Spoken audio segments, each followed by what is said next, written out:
Hi, my name is Daniela and this is Jocelyn. Thanks for coming to our channel. In this video, we're going to share our week 33 pregnancy update. First, we'll talk about where the babies are developmentally, then we'll check in to see how mom's doing.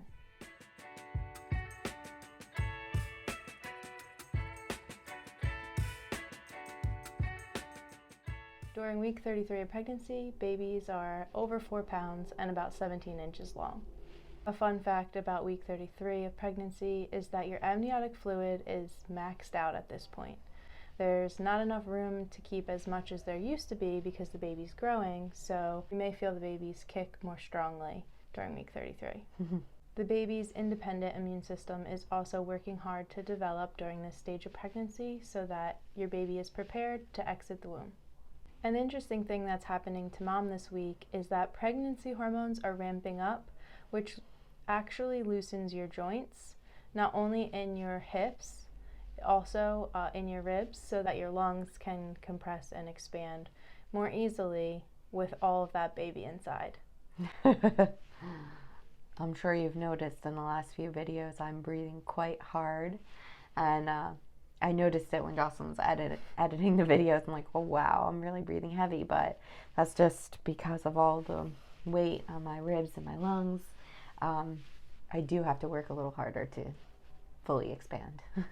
The last few days of week 32 into the beginning of week 33, I started to feel some different symptoms. I've been itchy throughout this pregnancy, but it was starting to become like pretty unbearable, itchy all over, like everywhere, my scalp, my ears, my arms, like everything. So I let my doctor know, aside from being itchy, I also was extremely tired, like having a very difficult time staying awake and taking naps. I also have felt nausea and my urine has been pretty dark. I was like attributing that to like peeing for 4 people, but I wanted to call the doctor and make sure everything was okay. I was scheduled for an appointment on Friday, so I said, before I come in for my appointment, I have blood work to get anyway. Can you add on additional blood work for cholestasis, which I know I've mentioned in a video in the past when you're concerned about itching a lot during pregnancy. It turns out I do have cholestasis, and the normal range is like from 0 to 10, and mine's about 100. So they put me on medication. I do have to do a little extra monitoring aside from my twice weekly NSTs and my once a week BPP. I have to get blood work once a week to make sure that my liver enzymes and bile acids are staying normal. If in fact they start to rise, they may consider to take me earlier for a C-section before 36 weeks. Speaking of going earlier, we also had our first false alarm this week. So we took an extra trip to the hospital just to get checked out, make sure everything was okay, that no waters had broken, that no contractions were going to be more serious. It's a little tricky because Daniela's been feeling contractions off and on since like week 31, so we just want to make sure that we're doing our due diligence and that everyone is staying put.